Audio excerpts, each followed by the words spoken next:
بسم اللہ الرحمن الرحیم یا ایہا الذین آمنوا اتقوا اللہ ولتنظر نفس ما قدمت لغد واتقوا اللہ ان اللہ خبیر بما تعملون۔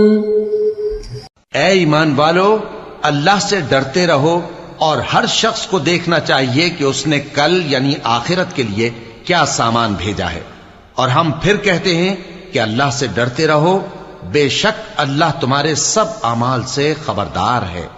بسم اللہ الرحمن الرحیم، الحمد للہ رب العالمین، والصلاة والسلام على اشرف الانبیاء والمرسلین وعلى آلہ واصحابہ اجمعین ومن تبعہم بإحسان الى یوم الدین۔ قابل صد احترام حضرات شائقین و شائقات سچا پیغام، السلام علیکم ورحمۃ اللہ وبرکاتہ۔ آج کی محفل میراث النبی کے نورانی پروگرام میں آپ کا استقبال ہے۔ اہلا و سہلا مرحبا۔ ہم آپ تمام حضرات و مستورات کا خیر مقدم کرتے ہیں۔ محترم حضرات و خواتین، تعلیم کا آغاز ہو رہا ہے۔ سب سے پہلے آداب تعلیم کا لحاظ کرتے ہوئے تعلیم کی طرف متوجہ ہو جائیں۔ پورے دھیان سے سننا، عمل کی نیت سے سننا اور تبلیغ کی نیت سے سننا، یعنی سنی ہوئی باتیں دوسروں تک پہنچانے کے جذبے سے سننا۔ چند خاص آداب تعلیم ہیں، امید ہے کہ آپ حضرات ان آداب کا ضرور خیال رکھیں گے۔ جزاکم اللہ۔ اعوذ باللہ من الشیطان الرجیم، بسم اللہ الرحمن الرحیم۔ وَلَقَدْ جَاءَتْ رُسُلُنَا إِبْرَاهِيمَ بِالْبُشْرَى قَالُوا سَلَامًا قَالَ سَلَامٌ فَمَا لَبِثَ أَن جَاءَ بِعِجْلٍ حَنِيذٍ فَلَمَّا رَأَى أَيْدِيَهُمْ لَا تَصِلُ إِلَيْهِ نَكِرَهُمْ وَأَوْجَسَ مِنْهُمْ خِيفَةً قَالُوا لَا تَخَفْ إِنَّا أُرْسِلْنَا إِلَى قَوْمِ لُوطٍ۔ میرے قابل احترام بزرگوں، اس وقت میں نے سورہ ہود کی 2 آیتیں تلاوت کی ہیں، جن میں حق تعالی شانہ نے حضرت ابراہیم علی نبینا و علیہ الصلاۃ والسلام کی ایک سنت اور اس کے آداب کا ذکر فرمایا ہے، اور وہ سنت ایسی ہے جو ہمارے دین اور مذہب میں بھی سنت ہے۔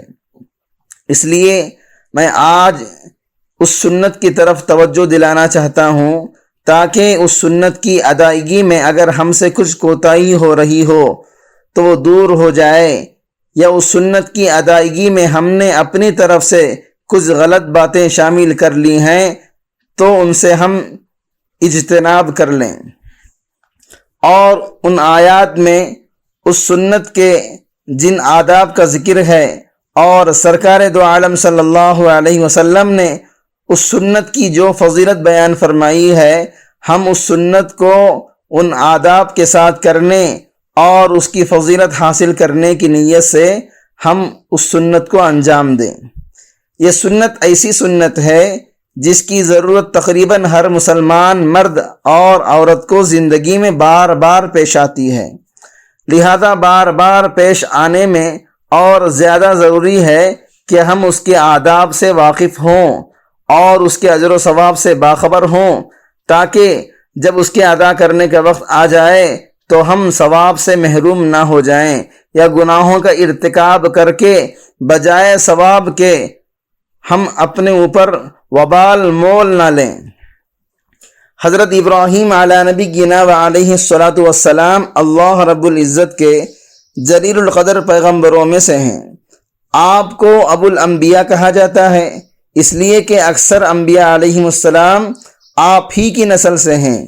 حضرت ابراہیم علی نبینا و علیہ الصلاۃ والسلام کی 2 بیویاں تھیں، ایک حضرت سارہ اور دوسری حضرت حاجرہ۔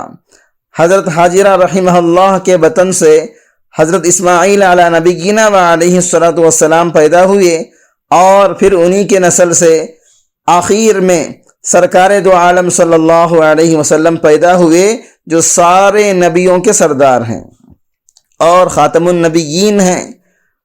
اور حضرت ابراہیم علیہ السلام کی دوسری اہلیہ حضرت سارہ کے بطن سے حضرت اسحاق علیہ السلام پیدا ہوئے، اور حضرت اسحاق علیہ السلام کے بیٹے حضرت یعقوب علی نبینا و علیہ الصلوۃ والسلام ہیں۔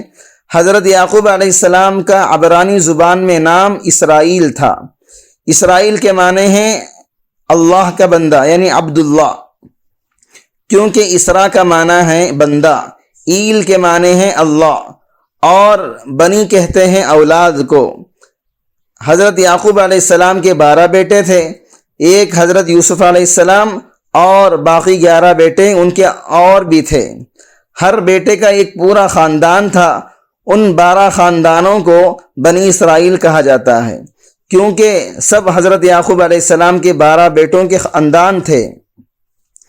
حضرت ابراہیم علیہ السلام کے دوسرے بیٹے حضرت اسماعیل علیہ السلام کی اولاد میں سارے نبیوں کے سردار رحمت کائنات سرکار دو عالم جناب نبی کریم صلی اللہ علیہ وسلم ہیں۔ اس لیے آپ کو ابو الانبیاء کہتے ہیں، کیونکہ سارے پیغمبروں میں آپ سب کے جد امجد ہیں۔ حضرت ابراہیم علیہ السلام کا دین جو دراصل دین اسلام تھا، اس کے بہت سے احکام جس طرح بنی اسرائیل کے اندر جاری اور ساری تھے، اسی طرح سرکار دو عالم صلی اللہ علیہ وسلم کی شریعت کے اندر بھی بہت سے ان کے احکام جاری اور ساری ہیں۔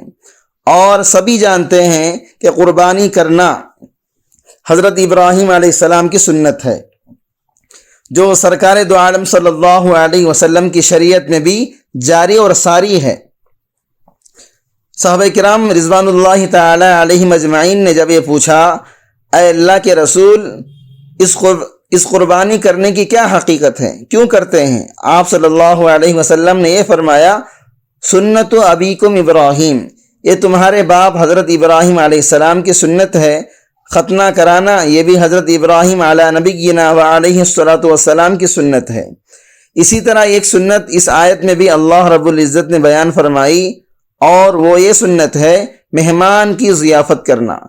مہمان کی مہمان نوازی اور خاطر تواضع یہ دراصل حضرت ابراہیم علی نبینا و علیہ الصلوۃ والسلام کی سنت ہے، کیونکہ اس دنیا میں سب سے پہلے یہ ضیافت حضرت ابراہیم علیہ السلام نے شروع کی، اور حضرت ابراہیم علیہ السلام کی یہ مبارک عادت تھی، جب تک کوئی ان کے دسترخوان پر مہمان نہ آ جاتا تو کھانا نہیں کھاتے تھے، انتظار میں رہتے تھے کہ کوئی مہمان آ جائے یا کوئی میرے ساتھ میرے دسترخوان پر کھانا کھانے کے لیے آ جائے تو میں کھانا کھاؤں گا۔ جب کوئی آ جاتا تو اس وقت آپ کھانا تناول فرماتے۔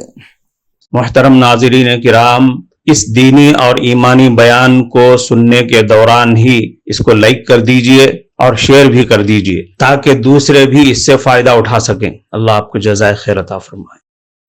ایک عجیب واقعہ اس مقام پر بیان کیا جاتا ہے کہ حضرت اپنی عادت کے مطابق کسی کے انتظار میں تھے کہ کوئی آ جائے تو میں اس کے ساتھ مل کر کھانا کھاؤں گا، تاکہ اس کی ضیافت بھی ہو جائے اور میں بھی کھانا کھا لوں۔ اتنے میں ایک آدمی آیا اور حضرت کے ساتھ کھانے پر بیٹھ گیا۔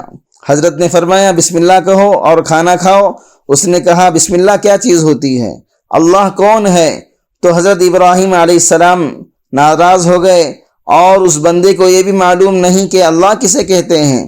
آپ خفا ہو گئے اور اسے اپنے دسترخوان سے اٹھا دیا کہ تم بسم اللہ بھی نہیں جانتے، اللہ کو بھی نہیں جانتے، تو تم اس قابل نہیں کہ میرے ساتھ کھانا کھاؤ۔ حضرت نے اس کو اپنے دسترخوان سے اٹھا دیا اور وہ اٹھ کر چلا گیا۔ جب وہ چلا گیا تو اللہ تعالیٰ کی طرف سے حضرت جبرائیل امین یہ وحی لے کر آ گئے۔ اللہ تعالیٰ فرما رہے ہیں کہ ابراہیم، ہم نے تو اس کو بچپن سے لے کر اب تک کافر ہونے کے باوجود ایک وقت بھی کھانا نہیں روکا، اور ایک وقت بھی ہم نے اس کو روزی سے محروم نہیں کیا، اور آپ نے ایک لقمہ دیتے ہوئے بخیلی سے کام لیا، بخل سے کام لیا۔ اللہ تعالیٰ کیسے کریم ہیں اور کیسے مہربان ہیں۔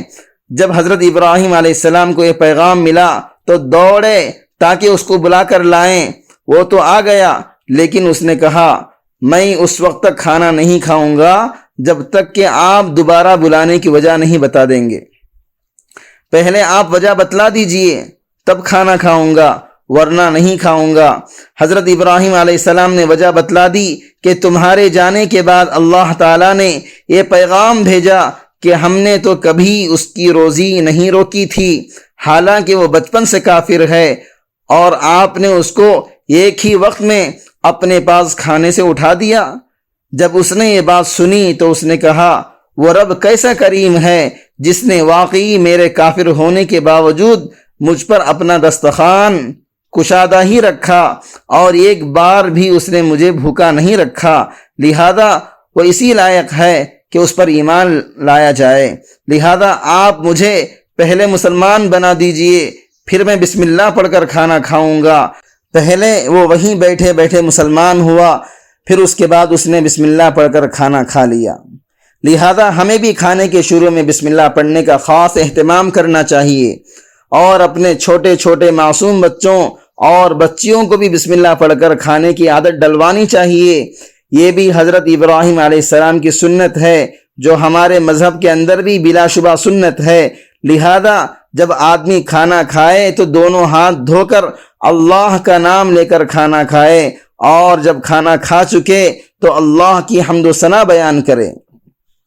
حضرت ابراہیم علیہ السلام کی یہ سنت اور عادت تھی۔ ایسا اہتمام نہ اس سے پہلے کبھی کسی نے کیا تھا، اور شاید اس کے بعد بھی کبھی کسی نے اتنا اہتمام نہ کیا کہ جب تک کھانے میں شریک ہونے کے لیے کوئی نہ آ جائے اس وقت تک کھانا نہ کھائے۔ اللہ تعالیٰ کو ان کی یہ ادا ایسی پسند آئی کہ اس زمانے سے لے کر آج تک یہ ضیافت کی سنت چلی آ رہی ہے۔ چونکہ حضرت اسماعیل علیہ السلام حضرت ابراہیم علیہ السلام کے بیٹے تھے، اور حضرت اسماعیل علیہ السلام کی نسل سے یہ سارے عرب ہیں، جن میں سارے نبیوں کے سردار نبی کریم صلی اللہ علیہ وسلم بھی ہیں۔ اس لیے حضرت ابراہیم علیہ السلام کی یہ سنت عربوں کے اندر بھی بہت زیادہ ہے۔ اسلام سے پہلے بھی اور اسلام کے بعد بھی دنیا کے اندر عرب لوگ مہمان کی مہمان نوازی کے اندر بہت زیادہ مشہور اور معروف ہیں۔ کفارہ مجلس کی دعا پڑھ لیجئے۔ سبحانک اللہم و بحمدک، اشہد ان لا الہ الا انت، استغفرک و اتوب الیک۔